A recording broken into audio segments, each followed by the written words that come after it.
Subdural Haematoma Part 2. The videos of Swot nurse notes serve as worded explanations and for demonstration purposes only. These notes are based on the owner of the channel's understanding. The channel's purpose is to assist with studying and to help with adapting to the UK clinical setting. These notes are short and simple for persons to better have a foundation knowledge to build on.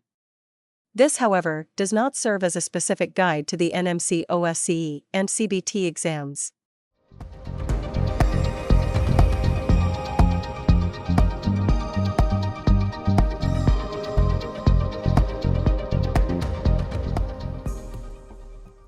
Hey everyone! I'm Nurse Swot, the owner of the channel. Today we will look on how to complete a neurological observation chart as mentioned in the video Subdural Haematoma, Part 1. Let's begin. We will complete this neurological observation chart in sections, so you can easily understand how you are expected to document. Please note carefully that this chart is similar to the current neurological observation chart used in the OSCE exam. At the top of the neurological observation chart, as seen here in red, you are expected to write the patient name, hospital number, today's date, patient date of birth, and the time in 24-hour. You are then required to complete the section that states, Coma Scale. Post-neurological assessment, using the Glasgow Coma Scale, GCS, you are expected to score the eye-opening, verbal, and motor responses. Place a dot as seen on the chart in green to indicate the GCS scoring. Now, let me explain each scoring. If the patient opens their eyes spontaneously, the scoring is 4 points. If you need to speak to the patient and their eyes open in response to the sound, speech, of your voice, the scoring is 3 points. If their eyes do not open in response to the sound, speech, of your voice, you are expected to assess eye-opening response using pressure, pain. This can be done by applying pressure to fingertips of the patient, squeezing the trapezius muscles, known as the trapezius squeeze, or applying pressure to the supraorbital notch for 10 seconds. If the patient's eyes open in response to pressure, painful stimulus, the scoring is 2 points. If the patient does not open their eyes at all, the scoring is 1 point. And if the patient cannot open their eyes for some reason such as trauma, edema, dressings, etc., this is classed as not testable, NT. Now, let's look at the verbal response of the coma scale. Assessing the verbal response involves having a conversation with the patient to determine if they are orientated. For this reason, there are questions you are expected to ask.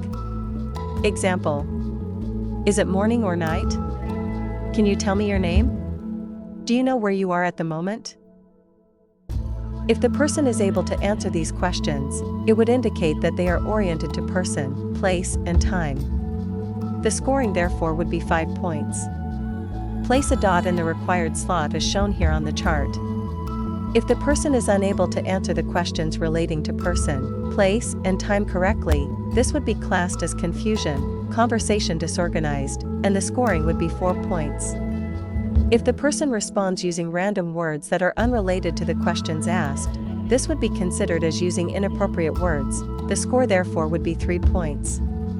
If the person is making sounds such as groaning, then speaking words, then this would be classed as incomprehensible sounds, scoring 2 points. If the person does not respond to the questions asked at all, the score would be 1 point. And if the person has other factors interfering with their ability to communicate verbally, such as being intubated, this would be identified as NT, not testable. The final part of the GCS assessment is to assess the motor response.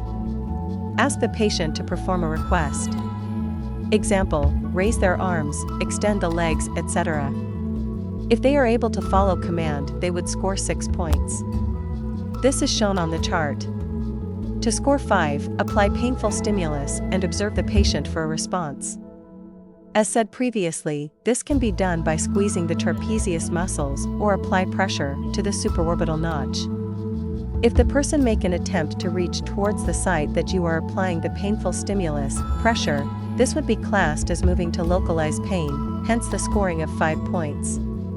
Another response to painful stimulus involves the person trying to withdraw from the pain, example, pulling their arm away from you when applying painful stimulus to their fingertip or turning the head when applying pressure to the supraorbital notch.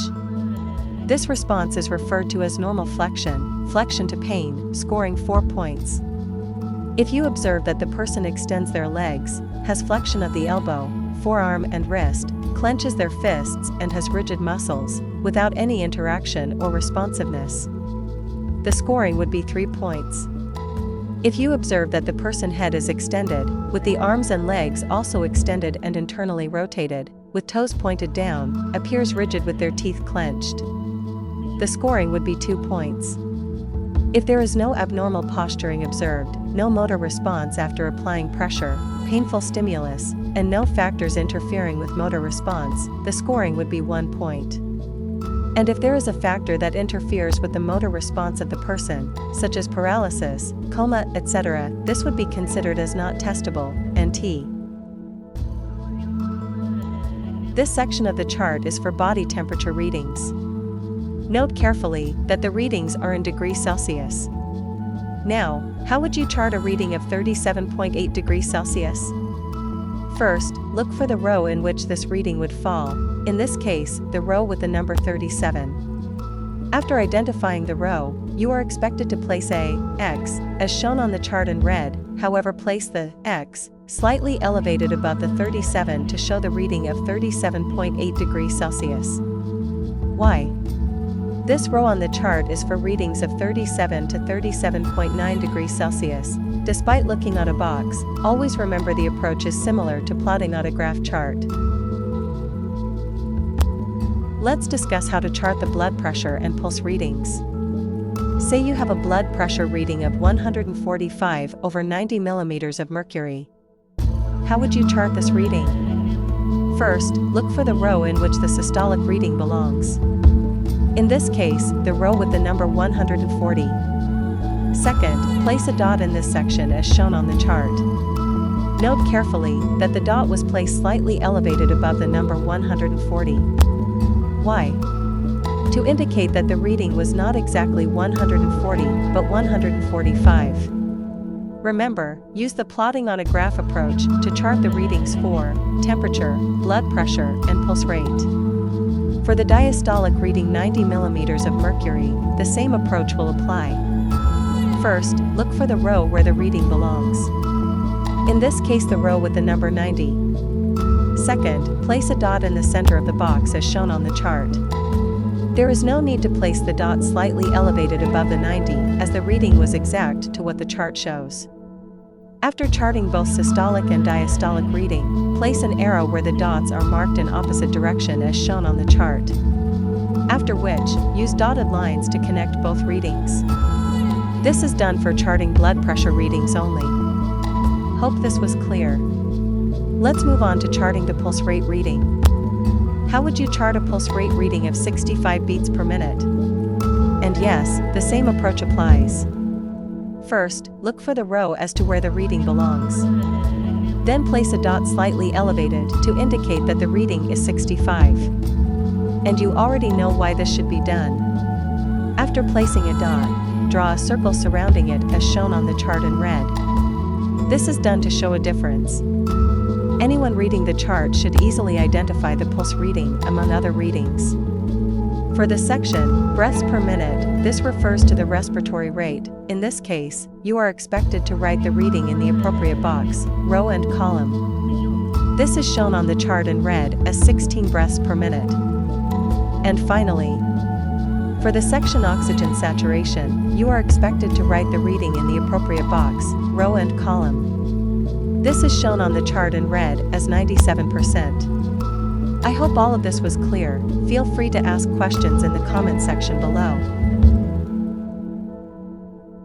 Now, for the section that states pupils. Remember, you have to do an assessment.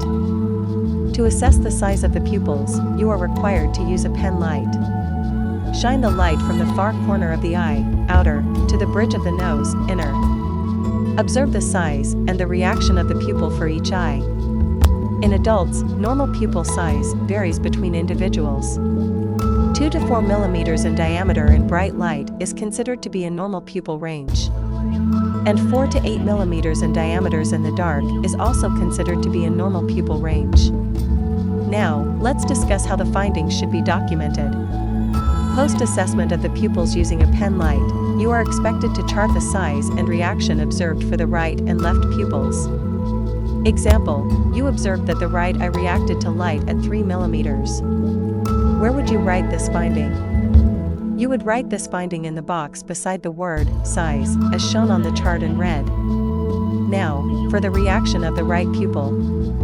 How and where would you document this finding? Place a plus sign in box beside the word reaction, as shown on the chart in green. Note carefully that you only place a minus sign in the box only if there was no reaction to light. And if the eyes were closed, for example, a comatose patient. Write the letter C in the reaction box. Please observe, we documented the findings for the pupil of the right eye just now. The same principle applies when documenting findings for the pupil of the left eye. I hope this was clear. This is the final section of the chart to document your findings. You are expected to assess the muscle power of the patient. This is a key part of the neurological examination. Assess muscle strength by asking the patient to move against your resistance or to resist your movement. Example 1. Instruct the patient to use their hands and push against your hands being used as resistance. Muscle strength should be equal bilaterally. If the patient is able to do this, place a dot in section box for normal power of the arms as seen on the chart in red. Now for the legs. Example 1. If patient is sitting on a chair, the legs would be bent, flexed, at the knee. Place your hand at the ankle and ask him or her to attempt to extend the leg at the knee against your resistance. If the patient is able to do this, place a dot in section box for normal power of the legs as seen on the chart in green. Muscle strength should be observed equally in both left and right leg. Example 2. If the patient is lying down, instruct him or her to bend the leg, flexed, inward to the body. After which, place your hand on the shin bone, tibia, and ask him or her to extend the leg against the resistance. This is done for one leg at a time. If the patient was unable to resist resistance, it can be identified as mild or severe weakness, depending on the grade of the muscle strength. If you observed that muscle in a limb feels stiff, tight or immovable, with limbs drawn towards the body, making it difficult to straighten. This is classed as spastic flexion. Spastic flexion causes the affected limbs to bend or flex inwards, such as elbows, knees, wrist, or fingers. If you observed increase in muscle tone that causes limbs to straighten or extend, this is classed as spastic extension. The legs are held straight out, with the toes pointed downward.